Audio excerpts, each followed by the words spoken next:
চারটা account, TikTok, Facebook, WhatsApp, Instagram, উফ কত ফলোয়ার্স, কত কত কমেন্টস, লাইক, এক সপ্তাহ আমার অনেক হয়ে যাবে। সবাইকে জানাতে হবে, আমার সব ফ্রেন্ড বানাতে হবে। কত কমেন্টস, কত রিঅ্যাক্টস।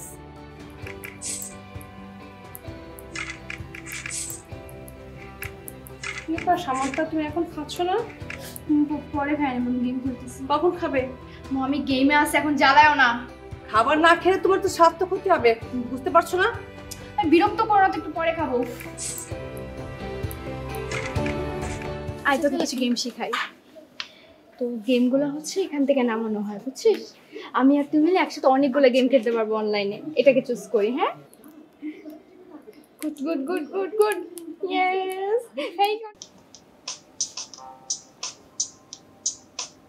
কি রে, তুই এখনো ফোন নিয়ে খেলতেছিস? খাবারটা খাবি না?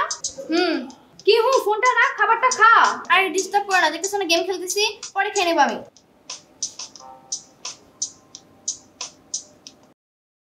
কি রে, তুই তো দেখি সকাল থেকে ফোন নিয়ে বসে আছিস, হ্যাঁ? কি করতেছিস? আমি তোরে কিছু বলতেছি। আরে আরে আমার গেম চলে যাচ্ছে তো। তুই সারাটা দিন ফোন নিয়ে কেন বসে থাকস? তোর অন্য কোনো কাজ নেই? আমার ইচ্ছা, তুমি আর আম্মু যখন ফোন চালাও তখন আমার কাছ থেকে পারমিশন নাও। এত পরিমাণ ফোন অ্যাডিকশন ভালো না। আমাকে আমার মতো আমার লাইফ লিড করতে দাও। এখন বুঝবি না, এখন বুঝবি না। আমার মতো যেদিন জীবন মরণ যুদ্ধে নামবি সেদিন বুঝবি তুই, সেদিন তুই আমার কথা বুঝবি। কি হয়েছে? আম্মু, কি হয়েছে আমনি? সমস্যা হয়েছে তোমার? আম্মু আমাকে বাঁচাও আম্মু। কি হয়েছে বলো আমাকে, আমার কাছে খুলে বলো। আমি অনেক বড় ভুল করেছি আম্মু। কি হয়েছে সামান্তা, বলো তো? আসলে দীর্ঘদিন বাবা মায়ের কাছ থেকে দূরত্ব থাকার পরে যখন আমি একটা ডিভাইস পাই, তখন ওইখানেই আমার একটা অন্যরকম জগৎ তৈরি হয়। সেখানে আমি অনেক মানুষ পাই, কথা বলি। আমার একটা অন্যরকম দুনিয়ার অনেক মানুষ ছিল যাদের সাথে কথা বলতাম। একটা সময় ফ্যান ফলোয়ার বাড়তে শুরু করে, আমি তাদের কাছ থেকে স্পেশাল ফিল করি এবং তাদের বিশ্বাস করতাম।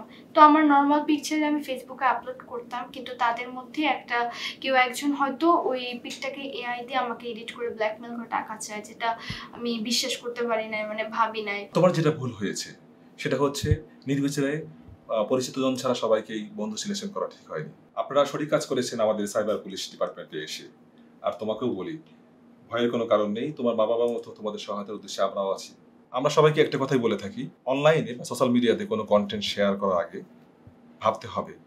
আর তুমি যে ভুলটা করেছো সেটা হচ্ছে তুমি নির্বিচারে অপরিচিত জনকে বন্ধু হিসেবে সিলেকশন করেছো। সুতরাং এটা মোটেও ঠিক হয়নি।